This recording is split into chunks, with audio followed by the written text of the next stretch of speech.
Hi everyone, it's Sarah. I hope you're having a really good Monday. And I meant to do this video on Friday, actually. I meant to do a live on Friday, but in the true nature of dealing with resilience, I had an emergency dental appointment. So I kind of had to practice take my own medicine, if you like, about dealing with the unexpected and adversity, i.e. a very painful tooth. But what I wanted to do this evening, well, it's this evening where I am, it might be a different time of day for you, and this video will be available here on my Facebook page afterwards, to just talk about resilience and what it is and give you some top tips of how to deal with it. So resilience literally means bouncing back. So that comes from the Latin word, and that can mean anything, you know, like materials that rebound, like elastic. And if you can imagine an elastic band, if you pull it too far, it will snap. But resilience really comes from the Latin word about how to bounce back. And I think it's fair to say that in our lives, we're all going to have episodes, kind of big episodes or events in our lives, like life-changing events, and also smaller day-to-day events that are going to test our resilience, our ability to bounce back. And very much when I'm coaching people, yes, we're setting goals. Yes, we're looking at developing a flexible, open mindset, which is all about how to deal with resilience, how to bounce back from adversity. My coaching is very much about helping people to deal with those kinds of episodes in terms of sorry, just going to say hello. Yeah, hello to the people that have joined already, but really to deal with adversity. So this isn't for me about how to be positive 24/7, 7 days a week, because for me, that's not realistic. Now, that might sound weird, being a coach and helping people to sort of reconfigure their mindsets and how to deal with adversity, but I'm just not a great believer in mindless optimism or positivity, because life is a series of chapters, of episodes, of ups and downs. And for me, resilience, a lot of resilience is about how to actually acknowledge and step into something. So as bizarre as it may sound, that may well be thinking about actually not running away and trying to meditate our way out of or ignore those strong emotions. For me, resilience is very much about stepping into a situation and saying, okay, I'm not feeling so great at the moment. Things aren't so good for me at the moment. This situation is really aggravating me and causing me discomfort, and not running away from it, but really stepping into those uncomfortable feelings and saying, okay, what can I learn from this experience? Is there anywhere in my life where I've dealt with this particular kind of situation before? And if so, when I dealt with that situation, how did that situation go? Did it go well? Did it go as well as I'd hoped? Did it go better than I'd hoped? And if so, what was I doing? How was I behaving? How was I showing up that allowed me to deal with that situation? Now, if you haven't got any examples that you could draw on, then perhaps think about somebody that you look up to. That could be somebody fictional. It could be somebody that you know in your business world.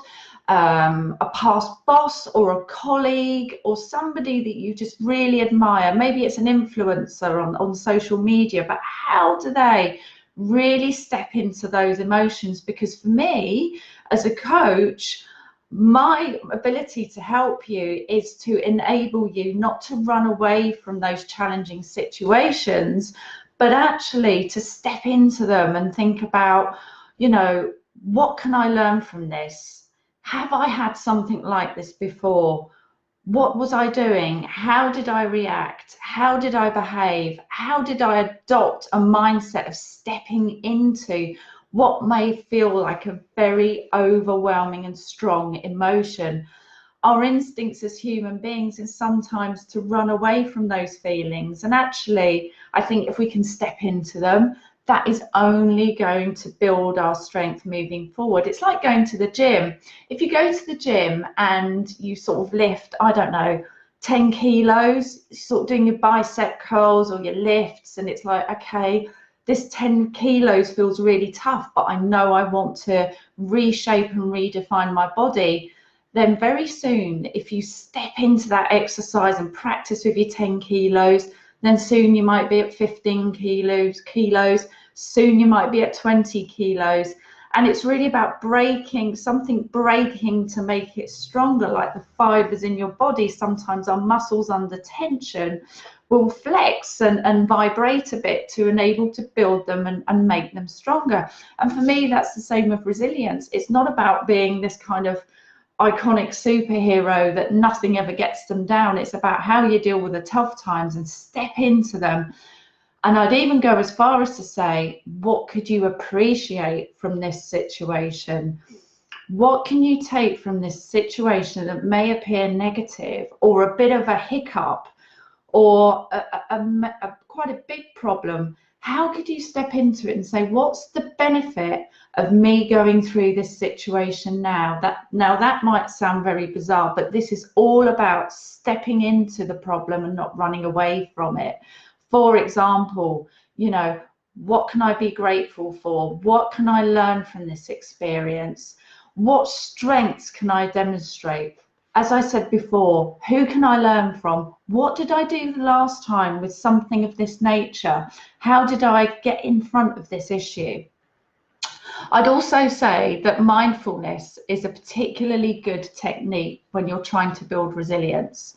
So, for example, it's very easy. Now, I've just said to really acknowledge and step in to the problem you're facing, and I firmly believe that. Now, that may feel, and I've written about this in my book, that may actually be about just sitting there, even if you don't know what to do, and kind of feeling incredibly uncomfortable.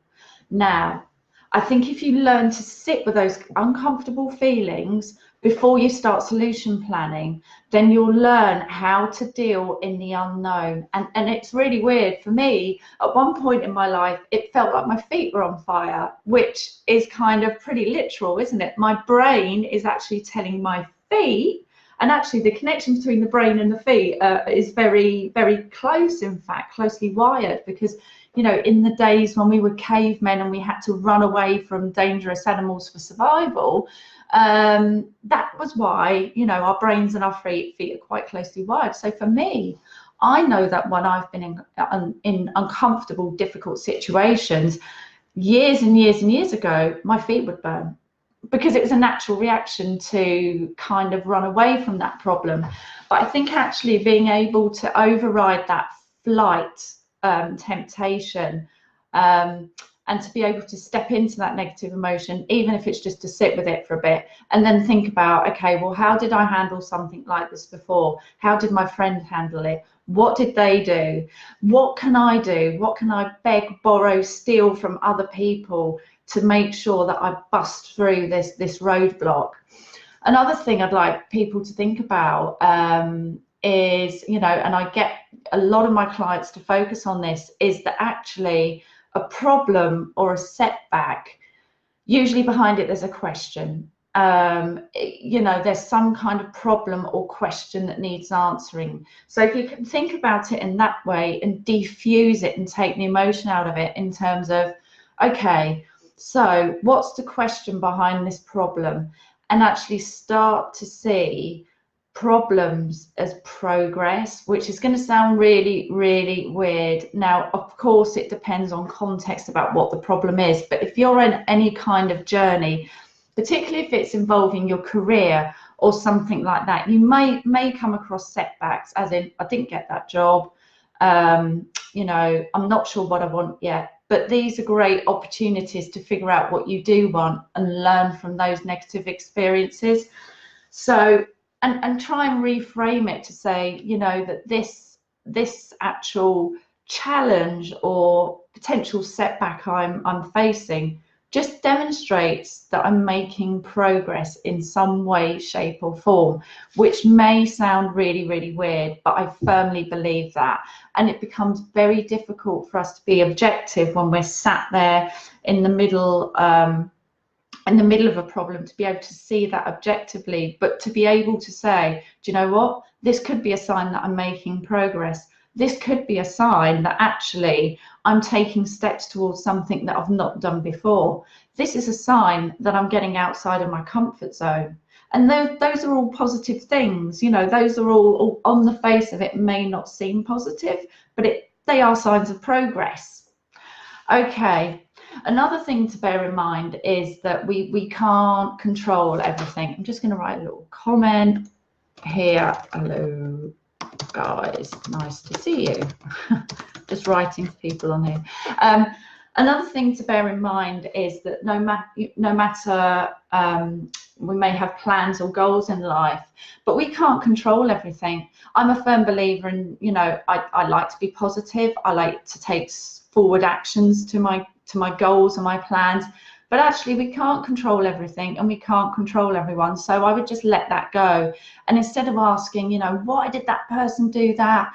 What was that all about? And kind of getting into that victim mentality, just kind of look at it and go, okay, well, I can't control everything. I can't control everyone, because as human beings, we always want to control things by nature. That's why we sometimes don't like change. I don't know if you've been in a job or a career where somebody said this is going to change and your immediate reaction again is to run away. We can't control everything. So it's worth bearing that in mind. And instead of thinking, why did that happen? You know, what was that all about? Think about, okay, neutralize it. This is what's happened. Let me take an objective view. Let me step back a bit and let me think about, okay, well, what could I do differently? What could I do in a different way? What have I learned? What have I learned about working with this particular person? How could I maybe avoid that in the future? So think about, you know, what we can control, which certainly sometimes isn't, you know, other people and outside circumstances. So we've talked about resilience being a sign of actually meaning bouncing back. We've talked about the fact that problems and setbacks can actually be a sign of progress in our lives. We've talked about a tool where you can actually look at, okay, where have I been strong? Where have I been resilient before? What can I take from that experience and what can I learn and take forward to this new experience? So using those past experiences or looking at role models where, you know, we can learn from that. We've learned about the fact that we can't control other circumstances or other people. We've talked about the fact that building strength to deal with adversity and problems is like going to the gym. It's a regular kind of skill that you'd want to add to your toolbox. We've talked about the fact that, you know, sometimes stuff in life happens, and even if we have goals and plans, we can't always control everything else that happens in life. So the other thing I wanted to outline to you is about mindfulness. Now, some of you may be more open to these kind of practices than others. But what I will say, I just want to emphasize, you know, I do a lot of blogging and I've done some videos on mindfulness. Mindfulness means being present in the moment. So, for example, you know, whilst I'm doing this video this evening, that's all I'm thinking about. I'm not thinking about, oh, I've got to do this, I've got to unload the dishwasher, I've got to do this. I'm fully present in what I'm doing. And mindfulness means that we really focus on our life moment by moment. And that means that when we can be mindful, it really helps us strengthen our resolve when it comes to dealing with problems. Because it would be very easy when faced with a big problem to say, oh my God, well, if I do this, this is going to happen, that's going to happen. And before you know it, your thoughts become like a runaway train. You've got no kind of control over them. They're running riot all over your mind. Whereas if you can just stop for a minute and go, okay, let me just stop, acknowledge what's happened, acknowledge it's not great. As I mentioned before, my earlier point about stepping into those negative feelings and not running away like we used to do when we were cavemen, and we're wired to still do that. But really just stop, acknowledge. And if it's a particularly tough time, then it's worth remembering that actually there's only ever the present moment, which might sound like a bit of a weird concept, but it's true. Yes, it's a good idea to have plans and goals if you want to create the life or the career that you want, but actually don't let those run away with you. Just focus in the present and focus on the fact that there is only the present, and you can make a choice about how that next moment in your life goes. So just focus where you are now if you're feeling overwhelmed. A couple of other tips I can give you on resilience is really about setting goals in life. If you find that you're having situations or circumstances happening to you, and those are repetitive situations, it could be a sign that maybe you're not kind of really master of your own destiny. Having goals and plans is an excellent way to build strength and resilience, but actually making those goals and plans realistic. When I'm coaching my clients, one of the key things I work through with them is this goal realistic to you? Because if you're setting a goal just because you think it's something I want to hear or other people want to hear, then you're kind of barking up the wrong tree. Your goals and your plans have to be realistic to you. And I would always suggest breaking down any goals and plans into small baby steps. And when you're faced with something that's challenging you, just think about what's the next step I can take.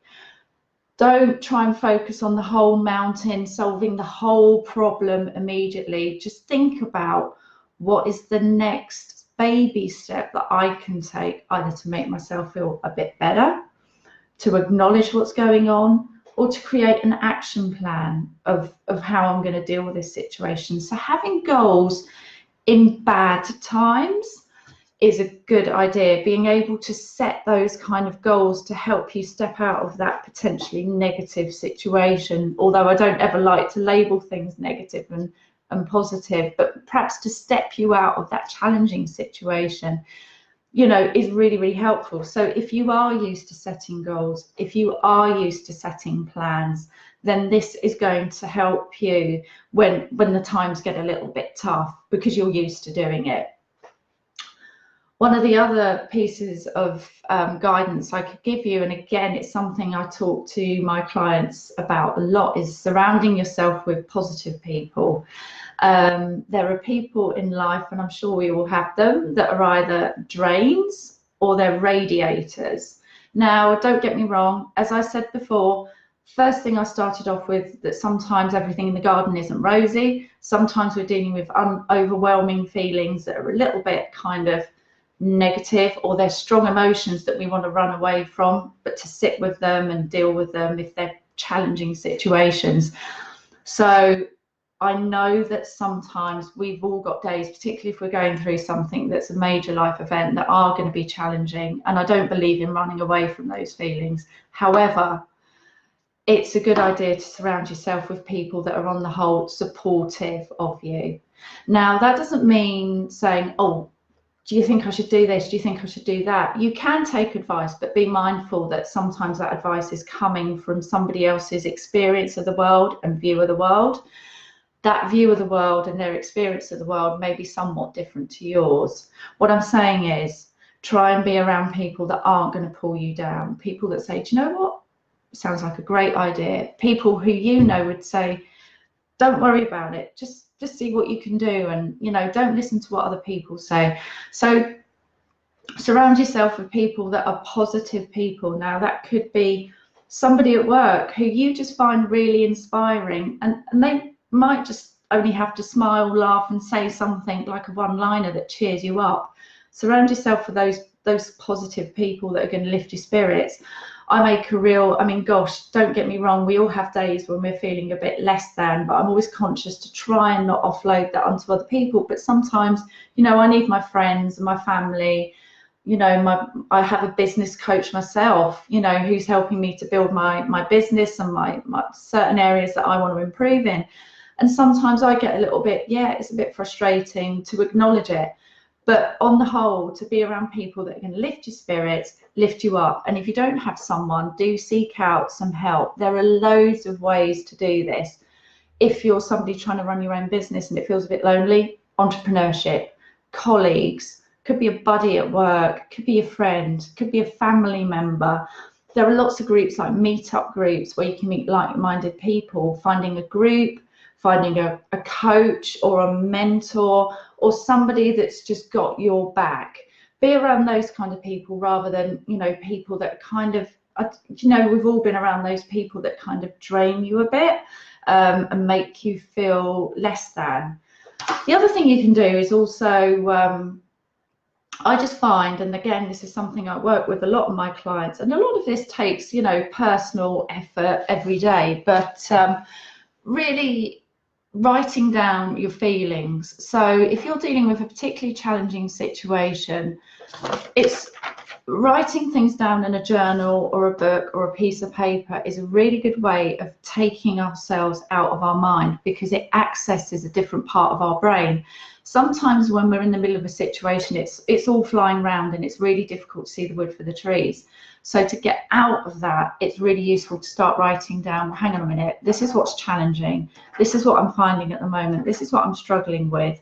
And then you can look at that objectively like a third party and say, okay, well, if that's what that is, if that's the situation, what could I do that's going to take me a step closer towards being able to deal with it? What resources have I got? You know, what have I done before? What skills do I have? What people do I know? What baby micro step could I take towards solving that solution?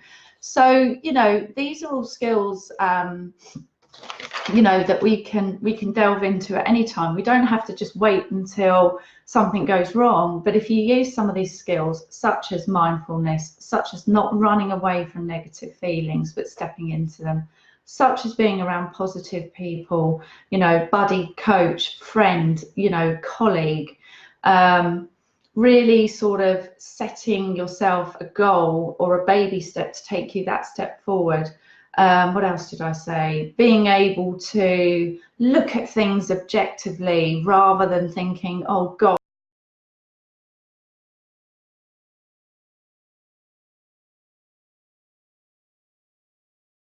about, you know, building those sort of different skills day by day, so it becomes a habit then.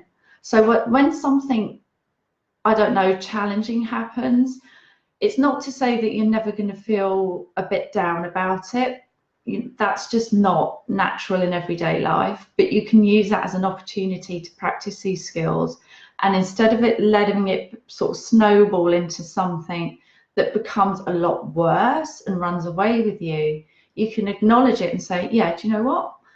This isn't great. I'm not feeling particularly great about this situation, but I have got some skills that I could use. So I hope you found that useful. This video, I think, is going to be on my Facebook page, and I'll probably pop it on YouTube as well. If you do want to sign up for my newsletter, then drop me a message on Facebook. I do a very quick weekly email blast with a top tip and a video, and it's very short, like 5-minute read, if that, and it's just a weekly news blast. It's like having a coach in your inbox. So if you want that, drop me a message on here or leave a note in comments, and feel free to revisit this video at any time. As I mentioned, I think, you know, I help my clients a lot with setting goals and finding out what they really want to do with their lives. But along the way, being able to be resilient and bounce back is going to be one of those skills that is going to carry you through in any area of your life, and is just as important as any goal you might set. Anyway, I hope you have a good evening, have a good day wherever you are, and look forward to catching up with you soon. Take care.